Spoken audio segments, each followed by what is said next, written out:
Hi, good morning. Well, actually, good afternoon. I'd like to welcome you all to this e-Memoir session in association with NCFE and the Learning Curve Group. This is Advanced Learner Loans, making the best of your loans facility. This session is going to be led by Beach Kaczmarczyk, and we're also joined by Paul Eaton of NCFE. Session will run for about 55 minutes to an hour. We like to keep the sessions interactive as possible, so please feel free to use the question or chat facility. If there's any questions we haven't got the answers for, we will come back to you at a later date, and we're happy to continue the dialogue. Session's going to be recorded, as all our sessions are, and you'll all receive a copy of the video recording along with the slides at the end of the session. So without further ado, I'm going to hand over to Beach Kaczmarczyk and Paul. Thank you.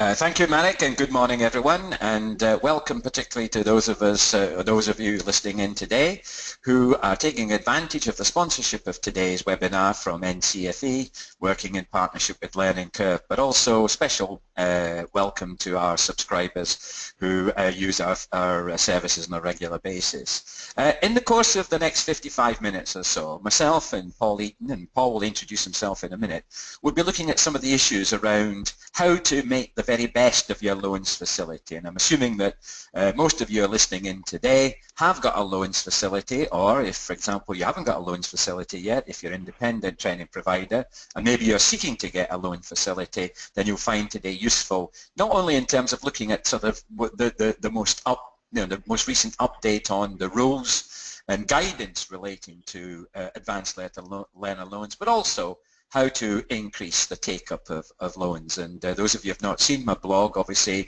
have a look at that recently on a blog I did for NCFE on that. Paul, would you like to say a few words about yourself? Yeah, of course. So good afternoon, everybody. My name's Paul Eaton. I'm the National Business Development Manager at NCFE. And whilst I'm happy to acknowledge that Beej is the star of the show here, I'm the holding midfielder to his playmaker. I think what I'm on the webinar to do is to just simply give you the awarding body perspective. So to share the support that's on offer from the awarding body, to give you some insight into how and why qualifications get developed to support learner loans, and also to provide a bit of best practice and insight into what our customers are telling us about what's working for them or what's challenging for them when it comes to delivery of qualifications against learner loans. So yeah, so I think Beej will do probably the predominance of the talking, but I'm happy to chip in or offer any advice or guidance that we can offer from our perspective as well. So yeah, and I think Marek did mention at the beginning, quite happy for my details to be shared at the end, and if anyone wants to pick up with me or my team directly, then we can certainly facilitate that as well. That's great. Thanks very much, then. Thank you, Paul. And as Paul said, that we're hoping in the course of the next 50 minutes or so to look at all the sort of key issues around advanced learner loans. So please make the best use of the chat or the question facility. We've already got a couple of questions in advance of today's webinar, and we're covering those in the actual content. I think it's important just to sort of remind ourselves that, you know, advanced learner loans, previously known as advanced learning loans, have been around now for 3 years and more. And I think I just want to remind you of the Skills Funding Agency view of advanced learner loans, which takes account of the fact that this year, from August the 1st of this year, the scope of advanced learner loans has been increased to include people aged 19 and over, and also increasingly to take account of higher levels than originally planned, that was levels 3 and 4, now extending to levels 5 and 6. Excluding that type of provision which would normally be covered by higher education. I think it's important to note that it's a source of fee support. The key thing here is that those learners who use a loan to finance their learning are actually using it to pay for a fee. And obviously the setting of fees and all of what I'd call the non-price elements of the package that you offer a learner are absolutely key components in A, that decision to take up the learning, and B, in that decision to finance that learning by means of a loan. And I think you've got to keep those two quite important demand aspects in mind. I think the key issue is, what are the benefits of undertaking a level 3 to level 6 type of study. And those are both in terms of personal development, in terms of progression, in terms of work-related skills, in terms of, for example, promotion, and also in those longer-term impacts on the economy. And I think that's a key issue. The only thing that perhaps this statement from the SFA doesn't take account of is it focuses on vocational, technical and professional qualifications at levels 3 to 6. Of course, clearly, loans also extend to a range of academic qualifications such as ASs and A-levels, and of course QAA approved access to HE. So it's a much more extensive range, and we'll come back to that when I bring in Paul.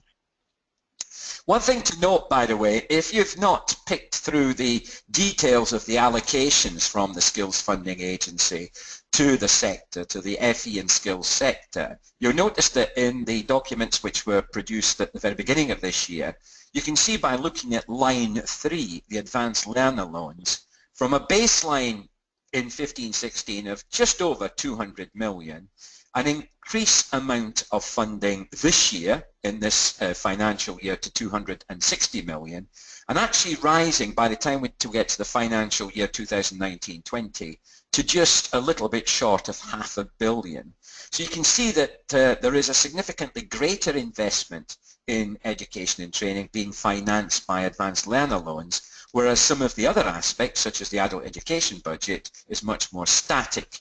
You know, obviously, there's an increase in funding for apprenticeships, and that's obviously more to do with the levy. One thing just to remind you, maybe if you're not familiar with the rules concerning advanced learner loans, is that advanced learner loans cannot be used to finance apprenticeships. So that sort of context is critical. When you look at the key issues then that arise from that, you see that when the government, when the Skills Funding Agency produced its statement of entitlements, its guidance notes, its rules concerning the funding of adult provision, that's adult education budget, apprenticeships, and of course advanced learner loans, you can see that there are a couple of issues that you've got to bear in mind. The first one, if you look at level 3, there is what we call a fully funded first and full entitlement to anyone who's 19 to 23 when they actually start a program. So anyone who's undertaking a level 3, which is considered to be a full level 3, meeting the requirements laid down for that, and it's their first full level 3, then they will not be loan funded. They would obviously be funded by your adult education budget because there's no expectation that person's making a contribution to the cost of the learning. So obviously at level 3, we're talking about 24 and older learners. We're also talking about 19 to 23s who might already have achieved a full level 3, for example, 2 A-levels or a BTEC National or a level 3 diploma. You can clearly see there that the difference between this table and the previous table is that we now have levels 4, 5 and 6, which in all circumstances would require a loan to be taken out by the learner. So I think it's important to get that relationship between what is loan funded provision and other forms of provision that would be funded by the adult education budget. And that's something just to bear in mind. So what are the key things that underpin this? I think two things immediately. You can see that this is part of the government drive to get individual learners, adult learners, to actually share the responsibility for their learning. In other words, to take out a loan, to pay the fee, gives them a greater sense of investment. But at the same time, for many adults who previously would have found, for example, finding 50% of the cost of a program, which they would have had to pay as a fee if they weren't, for example, entitled to have the program fully funded, we're hoping that the taking out of a loan to finance the fee removes one of those barriers to their participation. Obviously, because it's a loan, there is the issue about repayment, but we'll come back to that. As we said, since the 1st of August this year, they've been extended to 19 to 23, so before it was previously 24 and over. And I think what is critical here is to immediately reflect, from those of you listening in, what has been the impact immediately of that change? Just to get some feedback from you, how much of an increase in the take-up of loans have you noticed this year from the 19 to 23 age group? as compared to the 24 plus age group, which is of course who was previously taking out loans. So just as an open question, how many and how much of an impact have you noticed in terms of the number of 19 to 23s that have actually taken up the opportunity of a loan? And we can see a couple of you have already answered there that it's some small numbers. The majority are still 24 plus, one of you has told us. Yeah, the majority are still 24 plus, but numbers of 19 to 23s are significant enough in some cases, but quite small in other cases. And I think that's obviously one of the issues that we've got when it comes to how well we promote the actual offer to that wider group of people. Thanks very much for the responses there. And of course they are available at those higher levels. Originally they were available at levels 3 and 4. Levels 5 and 6, and in itself that creates another problem, because even if we do activate a demand for those levels, there's the issue about the availability of programs at level 5 and 6, which of course has been a key issue, which we've already noticed, is that there are actually very small numbers of adults taking up the opportunity to fund a program through a loan at levels other than 3. And we're talking about as low as 6 or 7% of the total take-up of loans has been at levels 4 and above. One point to note, and this is critical when you set your fees, is that the loan is supposed to cover all the charges related to the direct cost of delivery of the learning aim. So the cost of assessment, the cost of any requirements such as a work placement or such like that, they've got to be covered by the cost of the fee. Any charges that you might want to make, which are in addition to that, for example, trips or professional association memberships or things like that, then obviously you can charge the learners directly. As I said, they're not available for apprenticeships. And something else that's different from previously that was announced this year is that obviously the subcontracting of loan-funded provision will actually stop from the beginning of the 2017-18 academic year. Now, one of you has already asked what were the implications of that. So if I just click on this, I'll just explain the implication. Basically, from that announcement up until the end of next July, it gives us 18 months. This is to avoid some of the disruption, because obviously clearly quite a lot of loan-funded learners are actually with a provider who is subcontracted by a prime or a lead provider. Now this is going to stop, and this means that, you know, in terms of existing learners, it's getting them through the rest of the provision. For any new starts, obviously, they've got to realise that by the end of July in 2017, that's the end of that subcontracted provision. The key implication was, even though you were given a period of transition, you were not expected to enter into any new subcontracting agreements, particularly with new providers, with new partners in this year that we're in, so in 16-17, above and over those which you already engaged in. So if you were working with a certain number of partners to a certain value, then we're not expecting to see an increase in that in 16-17, and that would certainly be noted by the funding agency. One other point to note, because I know we've got a few of you who are subcontractors, any provider that holds a loans facility directly with the SFA, in other words, you've actually gone through a contract, or when there's been an opening and you've actually applied to get a loans facility, then you cannot act as a subcontractor to another prime contractor at the same time. And just note that, that is critical, and that's been introduced this year. So hopefully that answers the question that one of you put about subcontracted provision.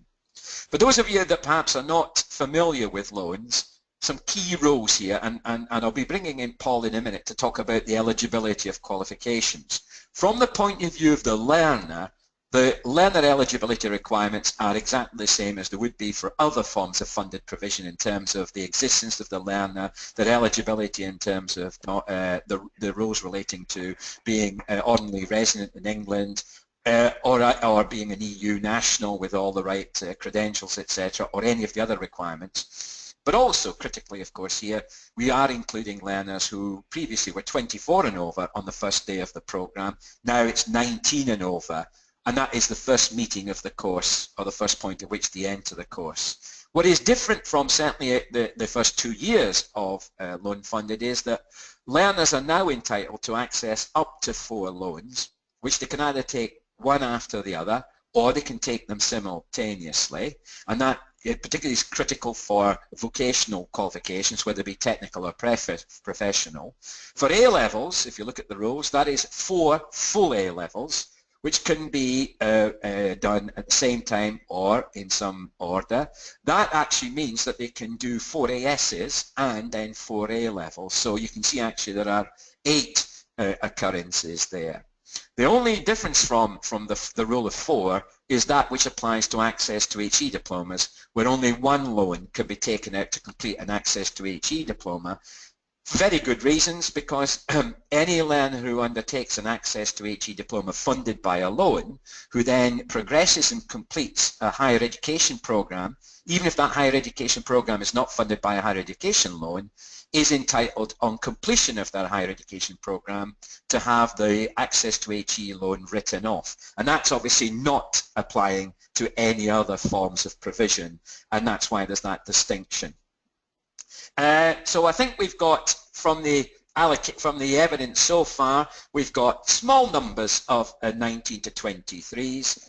The bulk of our loan-funded learners are 24 and over.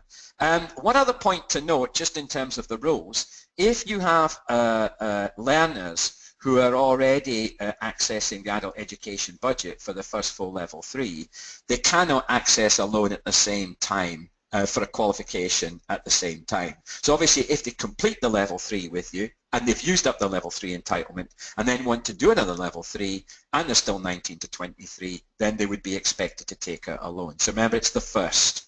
The other little point just to note, and I know this isn't going to be an issue with most of you listening, and there has been some evidence of providers making it almost like a condition of accepting the learner on the program that they take out a loan. Remember, the learner must choose to make a loan application, not you. You give them all the information in terms of a letter that shows all the key details which they can present to the student loans company. They then apply, and because in most cases those loans will be approved, then the payments will be made to you by the student's loan company. So you've got to make sure that you do not, you can guide, you can signpost, you can promote the advantages of taking out a loan, but it must always be the individual learner's decision to do so. So that's something about the actual eligibility of the learner. In terms of the eligibility of qualifications, Paul, what would you like to just come in now and just add something about which qualifications are actually eligible for loan-funded learners? Yeah, of course. So, I mean, the list is quite lengthy, so I won't go through all of them. I picked out the highlights really, but a couple of things to note, I guess. Number one, NCFE is a vocational qualification awarding body. So certainly our insight as to the criteria is very much on the vocational qualifications that P just mentioned. And I guess from our point of view, unlike a lot of things when it comes to funding and funding bodies, from our perspective, getting qualifications on the loans database is actually fairly straightforward. So each qualification that meets the criteria, we will submit to the SFA on a monthly basis, and if it meets the criteria they've set out, invariably it will get added. So the process for us is fairly straightforward. One complication we do have is that it's very hard for us to distinguish from our existing portfolio those qualifications that are being used for loan provision. Obviously we'll see registrations coming in, and the only way we can establish that they're being driven by loan provision is to put in a freedom of information request. So that's a bit of a glitch in the system. But going back to the actual eligibility themselves, so Beej has already mentioned that this has to be available for learners aged 19 and over, levels 3 to 6. I think it's important to note that qualifications that are very, I guess, industry or employer specific, i.e.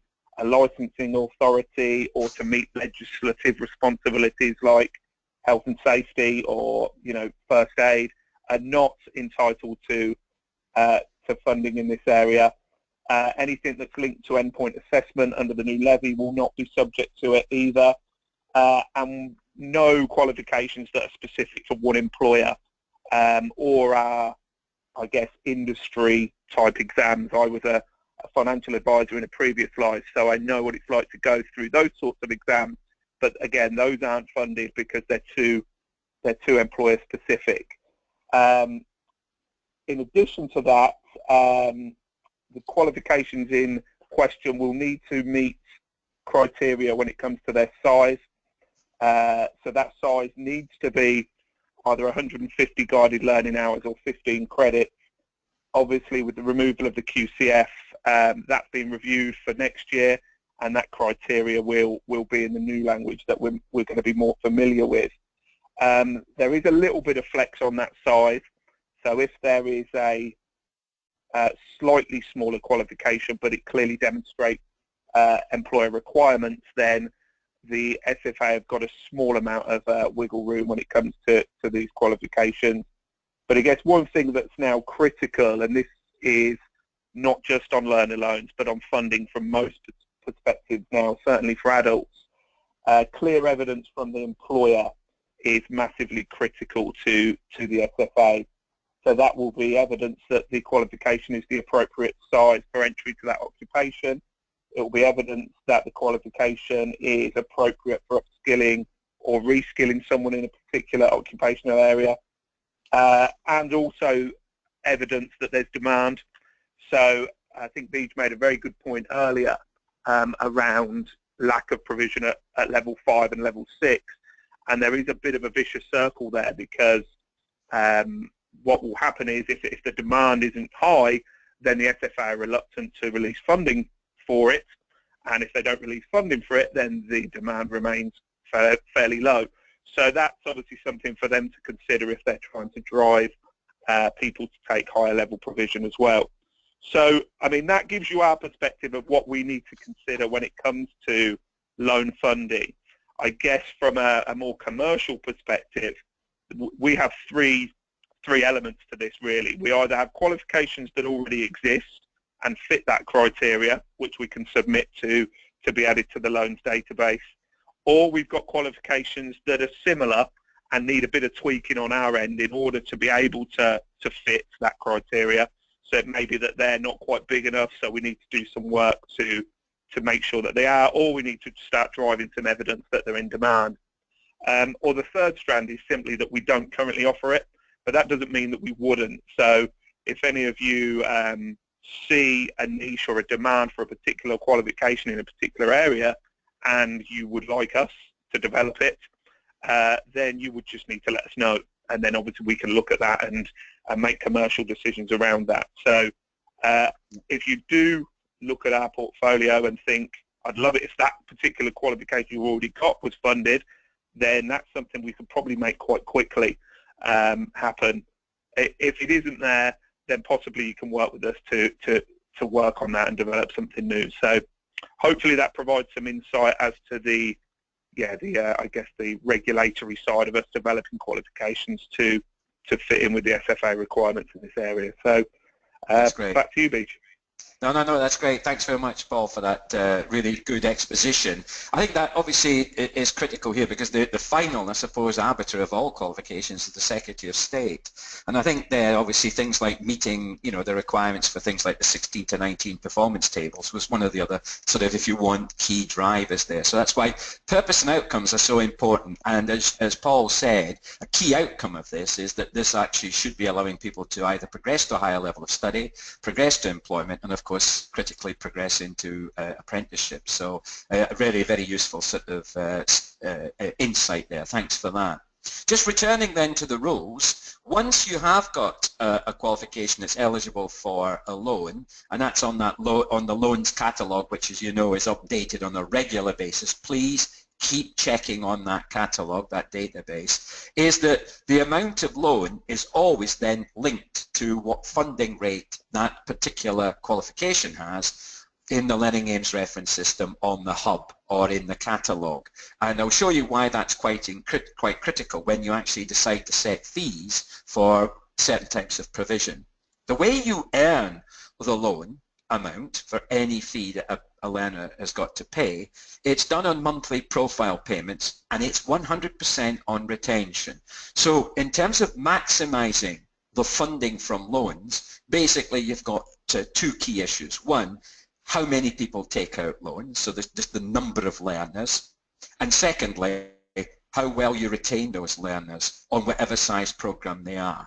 And obviously the longer they're retained to completion, the better it is in terms of your profile of earnings. The student loans company basically starts paying you on the evidence that the learner is still active. There are basically reference points every 3 months for those of you who are grant-funded providers and contract-funded providers. It's more on a more regular basis. But the key issue here is to make sure that the student loans company is aware of any changes. Clearly, if a learner doesn't get to week 2, they're not a start, there is no actual loans being used. In other words, there's no liability on the learner. And obviously, if a learner leaves after they become a start, which is the initial liability point, which is 2 weeks after the start of the program, then obviously there would be some issues about the liability becoming then something that the learner has to undertake. So payments to you stop at the point at which there's evidence that learner's withdrawn.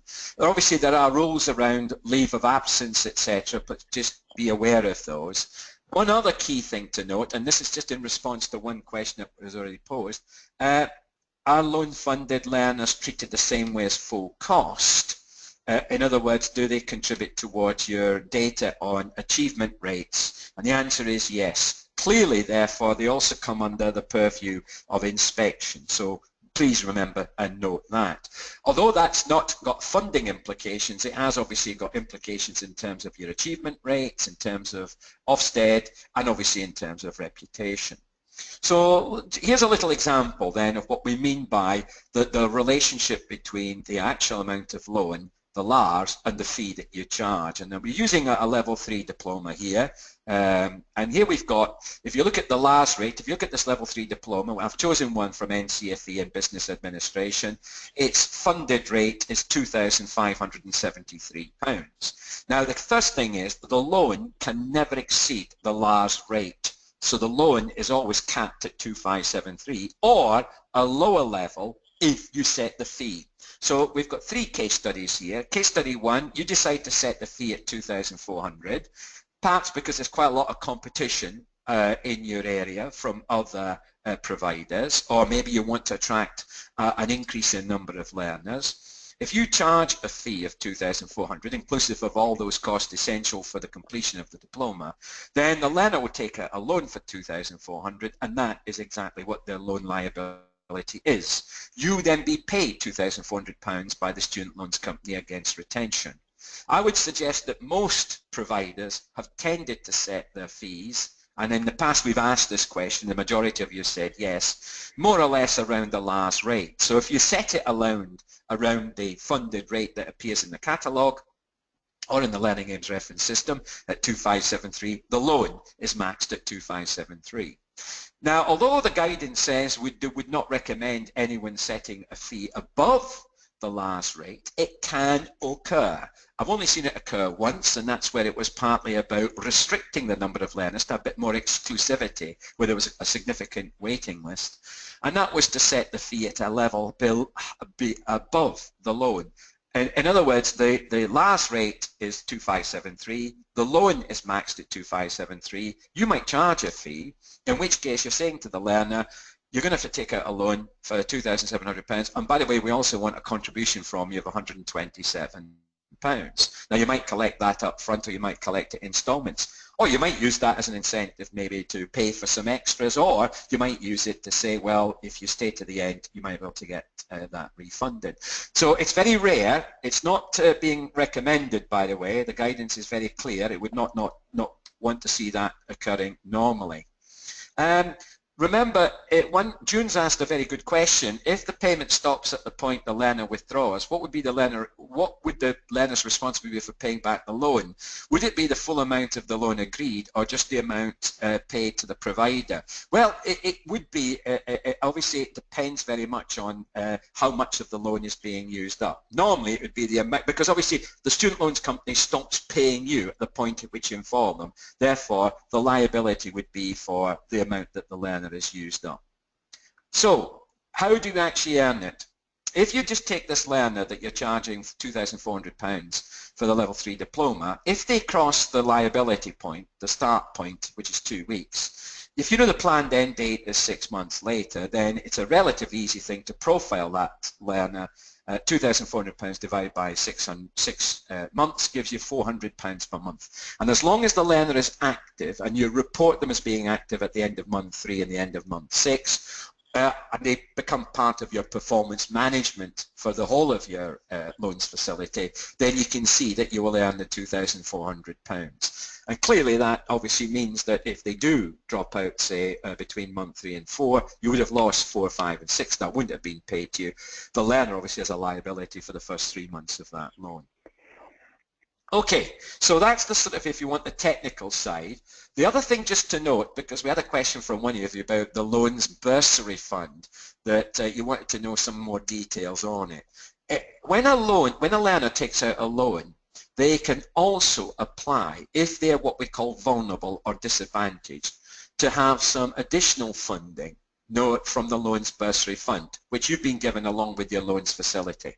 Can I just add, unlike some of the other groups of learners, this is not an entitlement. In other words, it's down to you, the provider, to see how much money have you got in the loans bursary fund and what's likely to be demand for it, and how you're then going to allocate it according to those individual learners' needs. So it is not an automatic entitlement. And what we're saying here clearly is it's two types of disadvantage. What we call the learning support, where the individual might have a learning need such as a learning difficulty and or a disability, dyslexia, whatever, and learner support, which is more to do with the economic situation of the learner, which might be in terms of economic hardship. They're not able to pay for the books or an essential part of the program, for example, or it could be that they're 20 years and older and they have childcare needs. Remember, if they're less than 20, then obviously they're covered by the EFA, and there is a different set of arrangements there. Or they need some residential support because of their individual circumstances.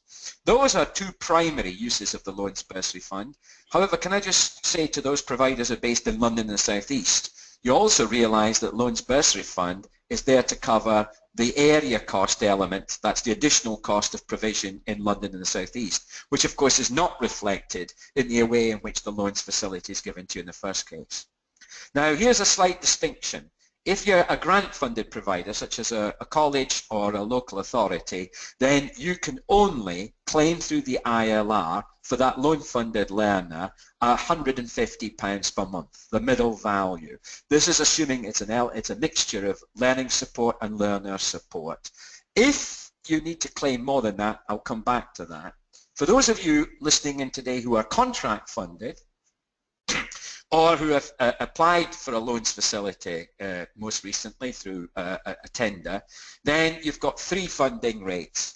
£50 a month for a learner that's got low cost needs, maybe in terms of things like books and support with their learning in that sense. You've got £150, which is for any learner that has an assessed learning support need.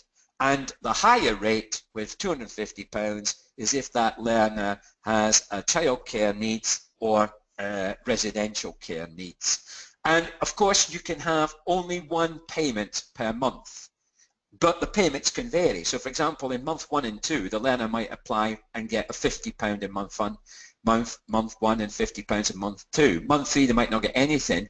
In month 4 they suddenly find that they're in a situation where they've got to pay a childminder to look after their child for that month, then they might be claiming £250 for that month. So for contract funded, there can be different amounts each month. For us who are grant funded, it's the same amount every month. Now what happens if in any month the £150 or whatever the payment is that you're getting through the ILR is not enough, or claiming through the ILR, then you've got to use the earnings adjustment statement for anything above the figure. So if, for example, if I was a college and in a month one of the learners needed £300 worth of support, £150 would come to me through the monthly claim, through the ILR, and another £150 would be recorded through an earnings adjustment statement with evidence to substantiate it. So that's just something that one of you asked that I hope will clarify issues for you. One other little point to note, and we often get this question from providers, I haven't got enough in the loans bursary fund, you know. Well, obviously you could ask for an increase in it as long as you've already used up the majority of it, and your loans facility, you've actually used up a fair bit of that as well. We'll come back to growth requests or change requests. But one thing you mustn't do is you mustn't use the adult education budget to support a loan-funded learner's additional learning needs. So just be careful about that. It's all got to come from the loans bursary fund. So something now about, well, what are we expected to do? How can we make the best use of our loans facility as providers? Well, let's look at what was the expected demand for loans. When advanced learning loans, as they were known initially, were set up and only available for 24 and overs, we expected about 80,000 in the first year. The actual number by the year end was 59,100.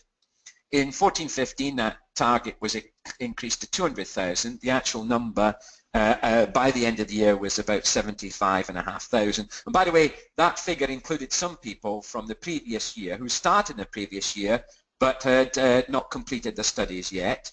And of course, it could also include some learners that might have had multiple loans. You'll notice in 15-16, a much higher increase, a much bigger figure was expected. Just under 250,000 learners were expected to take out loans. By quarter 3, we had about 77,500, of whom 92 to 93% were at level 3. I think from the latest statistical release, the likelihood is that by the end of 15-16, we'd have had just under 100,000 applicants for loans, of whom again only about 6 or 7% would have been at level 4.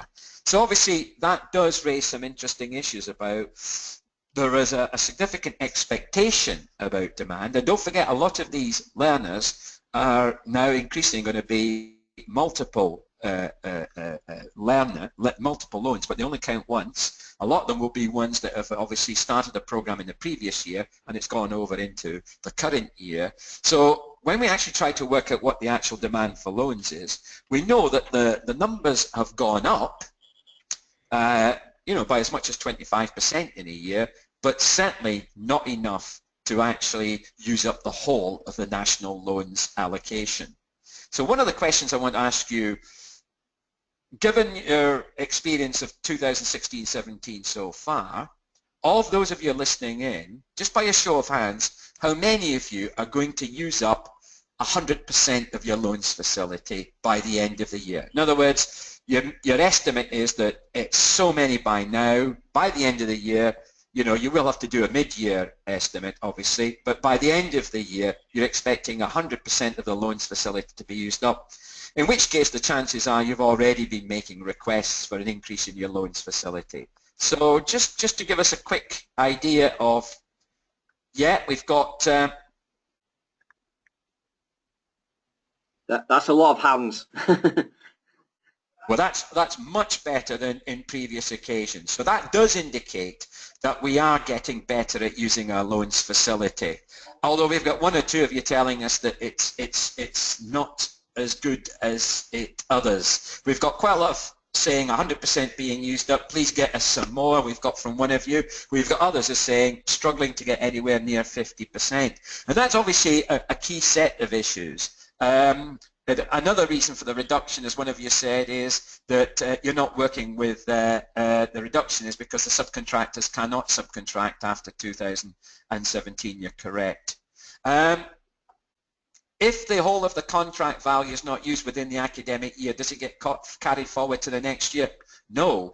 We're assuming that there will be some commitments to learners that will extend into the next year, but no, you basically, you know, the assumption is that wherever possible, you try and use up all of it. So there's no sort of carryover.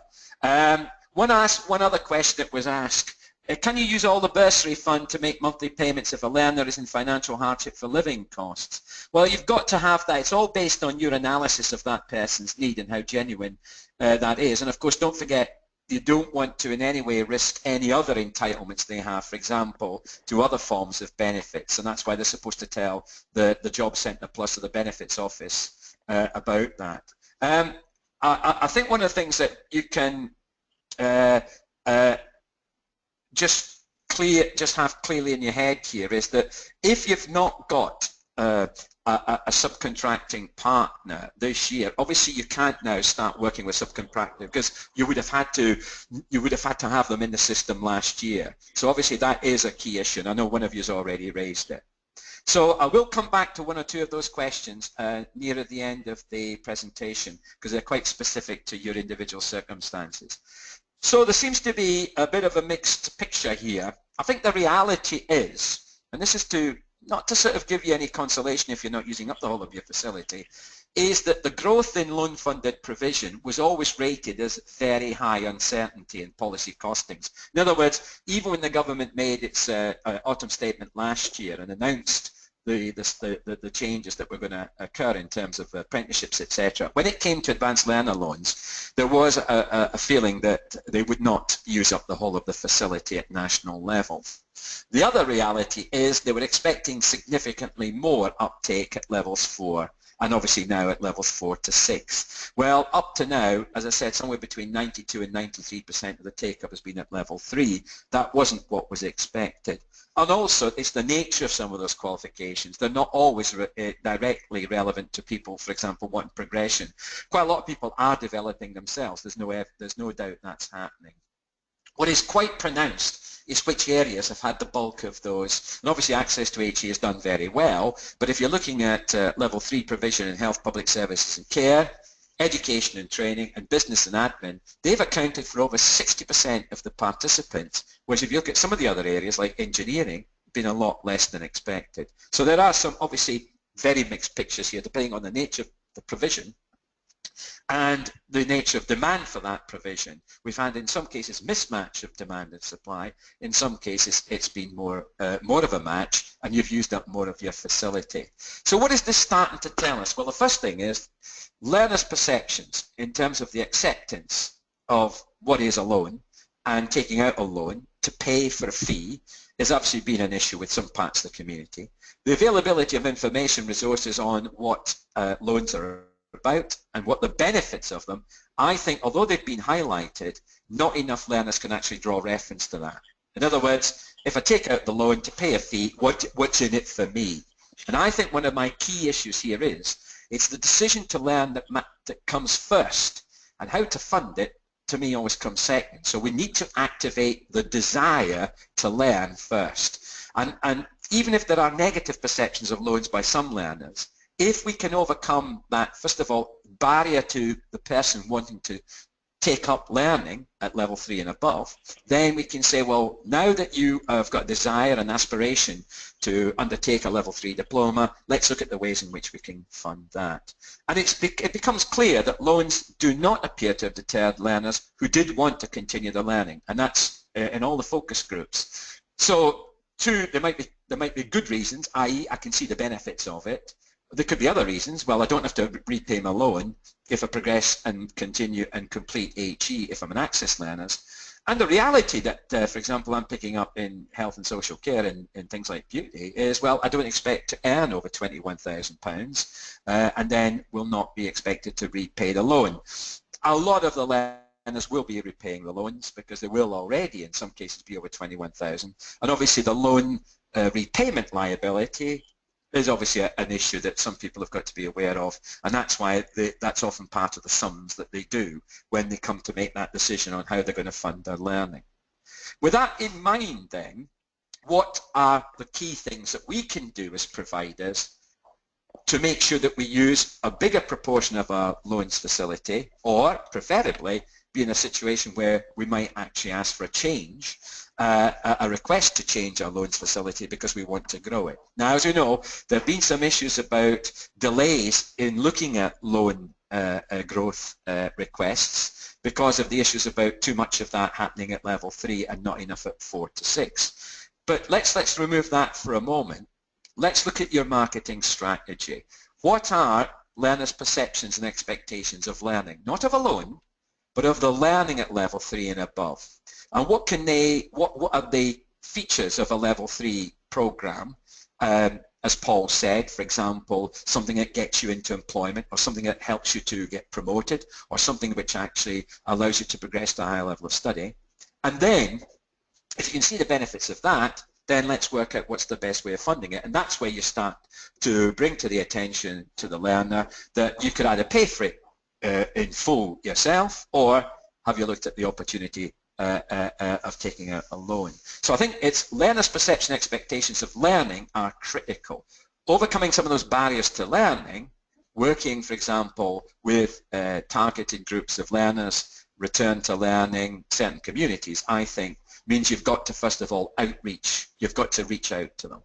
And then, of course, what your data will tell you is where are those recruitment and participation patterns by learner type. So, for example, have any of you analysed your first 3 years' data of loan-funded learners, who, of course, were up to now 24 and over, to identify which parts of the community you've been more successful in activating into learning than funded by a loan, and which you haven't been, and then start to work out what is the best engagement strategy for each one of those communities that you haven't been able to reach out to. So can I just ask, how many of you have done a sort of detailed analysis of your data to see what sort of patterns it's starting to establish, or things that, for example, that have surprised you? You know, we'd be more surprised about the fact that a large number of women over the age of 24 have undertaken, for example, programs in beauty, etc., very often with a view of going into self-employment.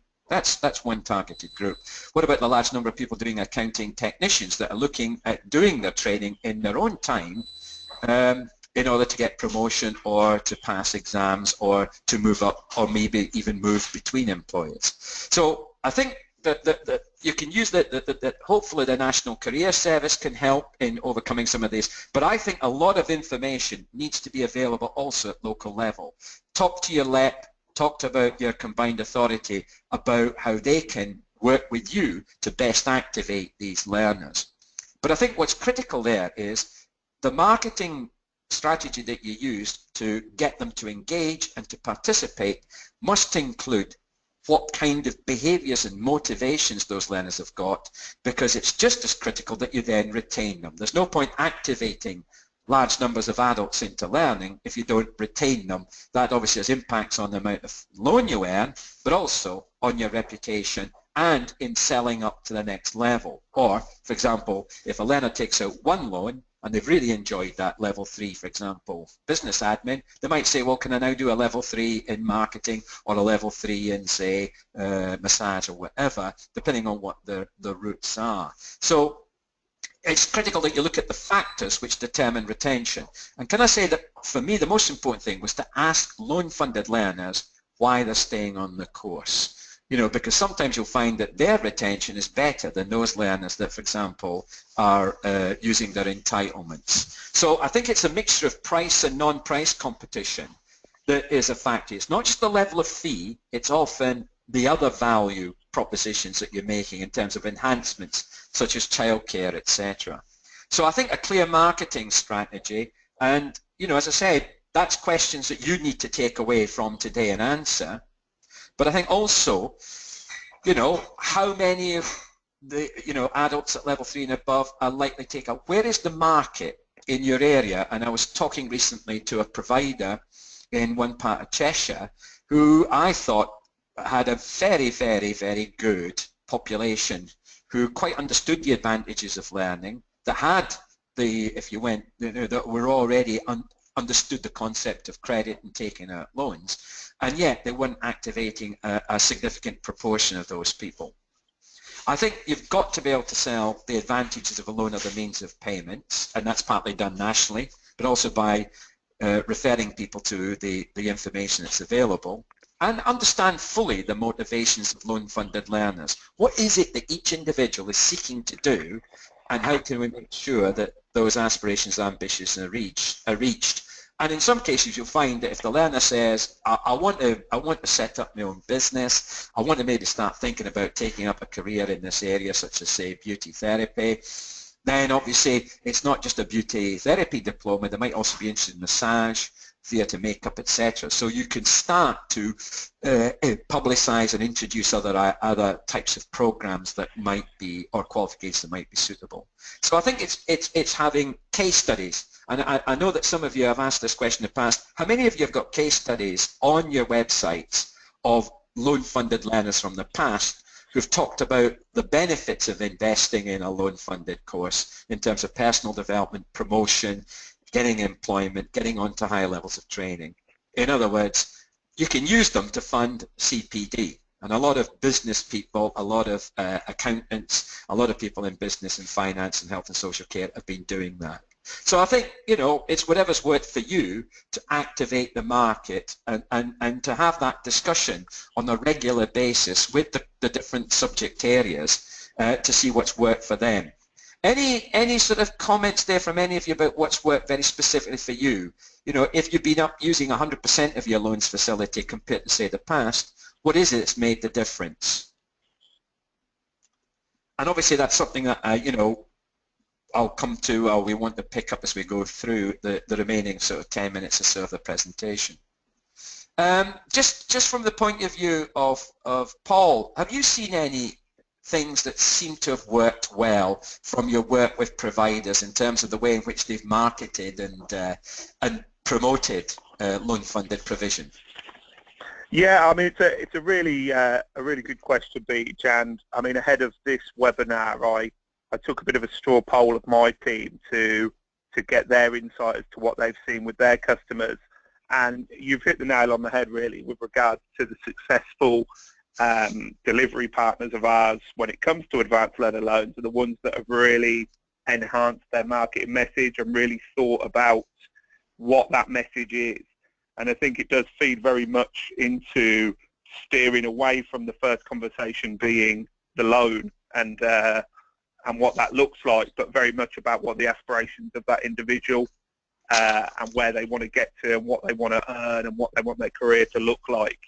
I mean, we've seen marketing that will advertise, you know, the role as opposed to the qualification or the loan, or it will advertise a salary aspiration as opposed to, you know, quite how you get there. So, I mean, it was pretty unanimous from my team when I went to them and said, okay, you guys are working with providers here, training providers, colleges, who are the ones that are doing this well? And like I say, almost unanimously, it was coming back to those that are really tapping into the motivations for people to want to study at a higher level, i.e. career progression, increased earnings, increased opportunities. So you've hit the nail on the head there, really. It sounded like this was a bit rehearsed, but it wasn't, no. Interestingly. So you come to exactly the same conclusions as we have, which is about capturing the kind of the hearts and minds of what people want to achieve and then plugging how you can help into that. And that's what the successful providers of adult learners loans that we know have been really good at. Yeah, thanks for that, Paul, and that obviously supports what some of you have said. Thanks for the feedback. And obviously I'm talking here not only as a director at Learning Curve, which obviously has loan-funded learners, but a governor of a large college where, again, we this year have been much more successful in activating the loans-funded market. I think in terms of then taking all of that marketing information and putting it into the planning of your programs and the delivery of programs means integrating loans absolutely at the central point of your training offer. In other words, that curriculum and that market, that type of qualification and that type of market, as we said, we direct activity towards them. We make sure we've got activity, we've got provision that meets those needs, and then the funding will come through. But I think that's got implications for the mode of delivery and attendance, because what we found by listening to learners, the way that they want that provision to be delivered, very often short, snappy bits, weekends, evenings, by distance, by blended learning. Modes of attendance can vary between learners and increasingly starts to put a challenge on the range of things we do and the way we do them. A lot of the learners will ask for a wider range of support requirements such as childcare, assistance with study, and I think that all of those methods means that you can build into your design better opportunities to recruit, better opportunities to retain and better opportunities to achieve. Because if you get them wrong, funding's affected. And central to that must also be that your offer fully exploits the advantages of learner and learning support. The reason I would be concerned about not maintaining links with our subcontractors is because obviously our subcontractors are very often the very reason that we've been able to activate that new market. Very often that partner is more attuned to what the market needs and delivering it. So I think the key question here that you have to take away from today is have a really good look at what I call the hard, brutal facts of your existing provision, and it is how flexible and responsive is it, and how flexible and responsive it can it be to fully exploit the needs of those learners. And that might mean just a simple sort of set of questions, that you can, that level 3 diploma in business admin we talked about, I have learners that will say, can I study in the evenings and weekends? Well, yes, if that's the way you want it, we'll do it. Can I do a proportion of it by distance or by online? Yeah. Can I do a concentrated period of study? Last year, for example, we ran from the Tuesday after Easter Monday to the following Saturday, a 30-hour intensive program, and a lot of learners loved it because it gave them a real sense of study in time for obviously the final assessments. But the other questions that Paul said is, will this qualification help me gain promotion or set up my business? Will the program make me more effective or productive? What qualifications can I do next? How often we're finding that learners who come on to do one level 3 will ask about another level 3. Increasing, of course, they're going to ask about level 4 and above. So there are many questions that learners may ask before they commit, and I think it's important that in your planning and in your delivery mode, you take account of that. And I certainly found by using things like Groupon and Voucher to actually activate the market first with smaller quals, ones that would only cost £15 to £20, not loan funded, but you then say, well, here's the progression. We've got a level 3 diploma now you can do by distance or at weekends, and often you would activate them into that.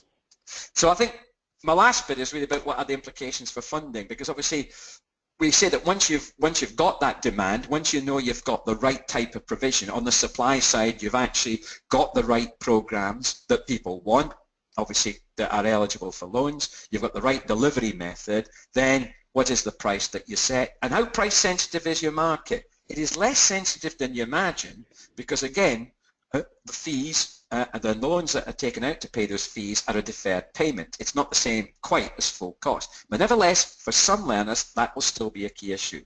I think the methods of payments, sometimes you've got to sell to learners. There's a difference between upfront payments, if you're full cost or whatever, and loans, and this is something that they might ask you, and again, direct them to the appropriate source. I think on occasions we'll find that learners simply don't want to take out loans. I know one of you has asked, do they have to take out a loan? The answer is no. It's not compulsory. It is not mandatory. If the learner says, well, that £2,400, I'll pay for it out of my own source, then that's okay. So obviously there are different abilities to pay. But I think what I would see as a key issue for all of you is how do you price and cost provision that uses a mixed economy of funding sources? This is not the feature of today, but one thing that we will certainly do as a later, because we've been asked to do something very specifically on costing provision, is that if you look at any class of level 3 business admin or level 3 health and social care, you've actually got a mixed economy of funding sources. You'll have some people who are fully funded, 90 to 23, using their first level 3 entitlement. You'll find some 19 to 23 and 24 of us that are using loans. You might find some full cost. You might even have a 16 to 19-year-old in that class who's funded by the EFA as part of a study program. Every one of those has got a different driver. Loan funded, 100% retention. Adult education budget, 80% retention, 20% achievement. You've also got different methods of payment. How does a full cost learner pay you? Up front, in installments. All of this comes into the equation, and if you, for example, are managing a level 3 diploma in health and social care or in business admin, and you've got 18 students in front of you, the chances are you'll have at least 2, if not 3, different funding sources. How do you work out if 18 in the class is actually breaking even? Does it give you enough funding to cover the £100 worth of costs that you have for every hour of delivery of that program? And that means you've got to understand the direct cost of delivery, teaching, assessing costs, and the overhead contributions that you have to make in your organisation to, buildings and other costs. And here, there are two key issues. It's the efficiency model, and I can have different delivery methods. Well, deliver it mostly by blended learning, bring down my direct staffing costs, but you increase obviously the cost of assessment and support, and obviously of the materials. And how effective are they? Because you might say, well, I'm going for something which is going to cost me only on average £2,000. I'm getting £2,400 from the students, so therefore I've got a nice margin. But how effective is it? What's your retention rate, and how many achieve, and how many progress, and how many give you positive feedback? So the planning and costing of loan funded provision is a key issue, because that will still be a key factor in saying, all right, I've met my loans facility, but how much does it cost me to meet my loans facility? There's no point saying I've used up £1 million worth of loans, but what was the cost? 1.2 million. It's exactly the same issue as you face with apprenticeships or any other form of provision. So we will be looking at that, and if any of you want to, in fact we've got a couple of requests here, I'll send you a worked example of how those different funding sources can produce different results in terms of break even. So thanks for the feedback on that, and some of you already asked for it. Thank you. Marek will send that to everyone. So I think my last point really is, you as people who manage this provision, what are the implications of the way that you resource loan-funded provision, because it's part of a mixed economy, and have you actually modelled existing retention rates into your say planning tools, whether you'd be using ProResource or EBS, to see whether the loan-funded learners' behaviours are any different from other types of learners' behaviours, because that might start to give you some implications. There is evidence to show that learners that are expected to pay a fee, even if it wasn't 100% the cost of the programme, were more likely to be retained than those who were fully funded as part of an entitlement. But we need to know if that's more than anecdotal. And the last point, really, which I think has been, part of the whole of the presentation, is that you can maximise your loan facility by effective marketing, by effective planning, by effective delivery, by a real rigorous analysis of cost and revenue, but ultimately it's got to be effective. It must deliver the outcomes that those learners expected. The dynamic is different. In terms of quality, loan-funded learners' perception of quality is, I am a fee payer, therefore my expectations are X and Y. And that's why the criticality of that effective engagement and retention strategy is there. And what most of, and we've certainly spoken to a lot of loan-funded learners, they want to make sure that the teaching, learning, assessment and support is well beyond any expectations that maybe Ofsted have. They have got expectations of great quality, consistent quality being delivered on a regular basis. What is important, though, is that the impact of the provision on the learner must be positive in terms of personal development, progression and destinations. So be wary of some of the terms and conditions that loan-funded learners might require from you in terms of, for example, are we going to have good members of staff? What's the rooms going to be like? What's your progression rate like? And fears of litigation if you get it wrong. I think all of this has big implications for reputation.